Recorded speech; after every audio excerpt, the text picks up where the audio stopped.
Hey guys, this is the video for our section 1.3. We're going to talk about sums, about averages, and specifically, or more importantly, about average daily balance.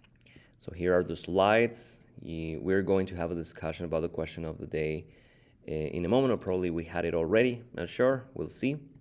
Now, first of all, we're gonna know. Today's goal is that you start learning how to use Google Spreadsheets to help you make your life easier with certain procedures that, when you know how to use the Google Spreadsheet, the functions and so on, is going to make your life easier. Okay, so in this case, what is going to happen is we're going to learn how to use the functions of addition or sums, averages, and average daily balance, which is just like an extension of averages. So let's begin with how do you do sums. If you click on this link, you are going to see this spreadsheet. But you know what? It's not going to happen this way. Actually, it's going to happen like this. You click on this one, and that's what I want you to do. You're going to see this in the screen, and you're going to make a copy of that spreadsheet, because this document is going to be sent and submitted on the Canvas assignment. You will see it as well. Well, first of all, let's learn how to do sums on Google Spreadsheet. You see three columns, A, B, and C. And this is how it works. Look, I'm going to add, all the data here from this column. So I'm going to place the cursor here, and I'm going to highlight this cell. So I'm going to type this. I'm going to type equals, and then you are going to type sum, and then you're opening parentheses. As you can see, also Google Spreadsheets has some like kind of predictive function that knows what or guesses what you're trying to do, which in this case, as you could see when I typed equals, it immediately tried to guess that, are you going to do a sum? Yeah. But instead, I'm going to type it all, because I'm going to do sum, open parentheses, and then I'm going to use the arrows to go up and then select. You have to press shift and then you still go down. And then when you have the whole thing, you will see that it's sum from B4, and then you do the colon, and then you type B14. You don't need to close the parentheses. You will just going to hit return or enter, and then you should see it. All right, here it is. And you do the same thing with the other column, like equals, same thing, sum, open parentheses, and then you just select the whole thing, enter, and then you got it. Just as simple as that. And you can even do this. I'm going to do it for column C. I'm going to copy the formula, and I'm going to paste it here. Control C, Control V, and guess what? It happens like that. So the first thing I'm going to grade from this assignment is that you're going to make your own. You're going to come up with 5 different values, and then you're going to find the sum of those 5 values you created. Easy. Now, let's take a look at averages. As you can see, we have the same columns, but instead of finding the sum, we are going to find the average, which means, remember, we add all the values together and then we divide by how many numbers there are in the list. In this case, you just do equals, and then you do average, and you open the parentheses, and then similar to what you did with the sum, select the whole thing, enter, and then you got it.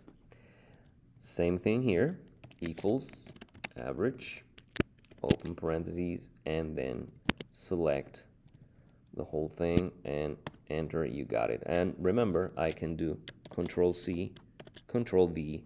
You got that. Second part of today's assignment is you make your own numbers, right? And then find the average of those.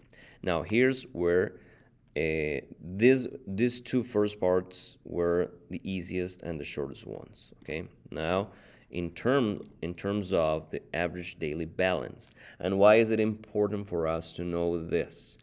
Because this is how the interest and how much interest is charged monthly on your credit card. We're going to discuss that in class, but as you can see in the last slide, You have an exercise, we're going to work with it in class, but also I'm going to do the same thing here. I had already started here, and we are going to use, you're going to follow through because this is really important for you to do your own exercise. Well, so look at this. If I take a look at this picture over here, this credit card statement tells me that at the beginning of that period, which started on August 18, your income and balance was 4,287 and 93 cents, which is the one I'm going to type here. All right, let's say that I'm going to type it again, 4,287 and 93 cents, right? So the whole thing here was blank. So for the first few days, you keep the same balance, all right? So I'm going to do copy and paste.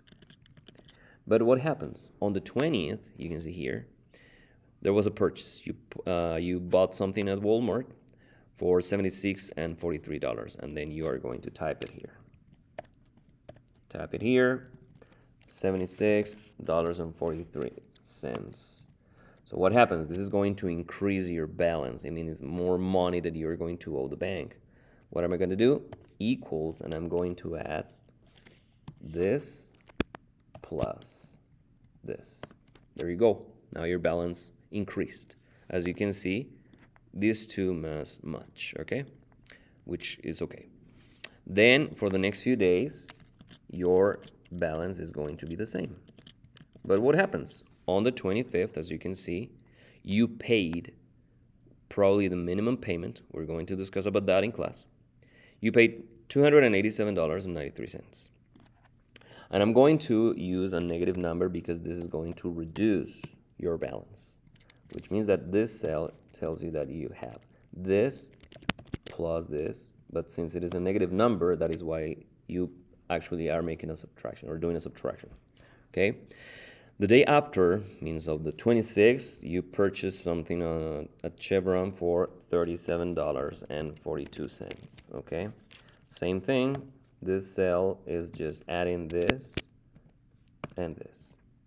And again, they must match. And I'm going to keep doing the same.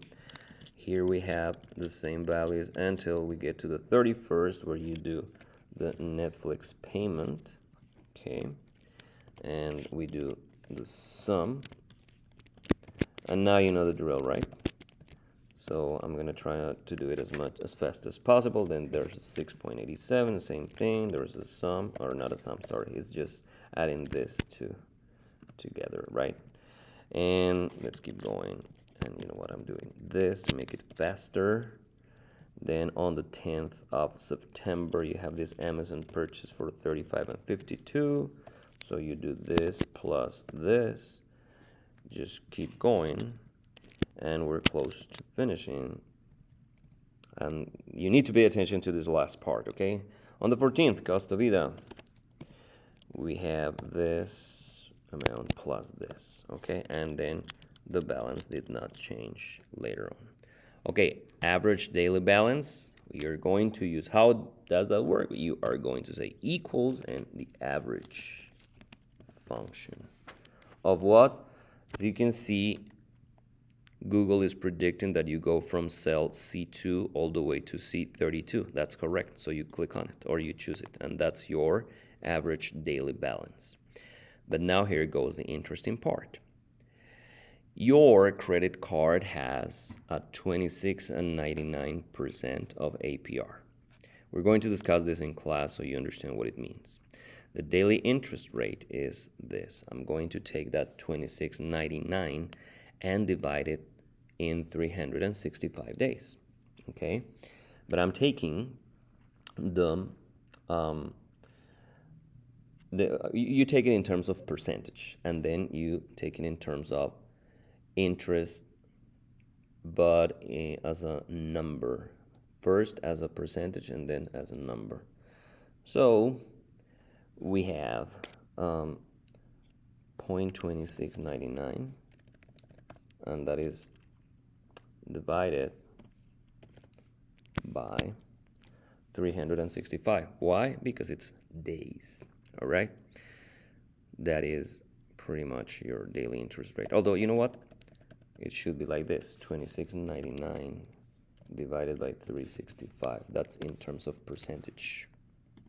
Okay. Oh, wait a minute. Sorry, I made a mistake in here. So, my bad. Now, yeah, I just should leave it like that.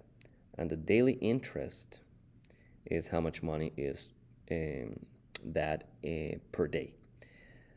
So, let's keep going. I think I'm going to pause it for a moment. So let's do this. We are going to convert this percentage as a decimal form, which means it's 0.2699. That is the annual one. So we divide it by 365. That is going to tell you what is the daily interest rate. Now that's what we get. Now, since this is the daily interest rate, now this interest is charged by the amount of money you owe on average, which is the average daily balance. It means that I'm going to get this percentage of 4,192. So you do a multiplication of these two values, and then that is how much money you should pay for one day. But this is a period of, let's take it as a 30-day balance. It means that you are going to multiply this $3.10 multiplied by 30 days. And this, my friends, is how much you should pay of interest. Okay, oh, sorry. Now, this is the long exercise. If you have questions, please feel free to ask as you watch the video. What is the third part of your assignment? You are going to bring up some numbers from a 5-day. In this case, the period is going to be 5 days, not 30. From balances you are going to include here. You're going to calculate the average daily balance. Then, based on this APR, you calculate the interest rate per day.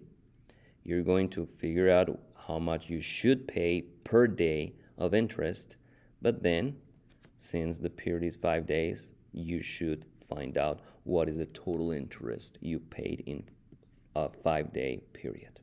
That is the third part of your assignment.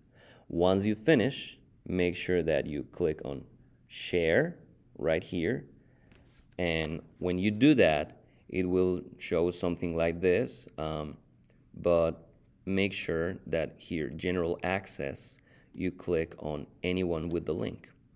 Once that happens, you copy the link, and that's the link I want you to share as you submit your assignment, and then you're done. That's your work for the day, guys. Thank you.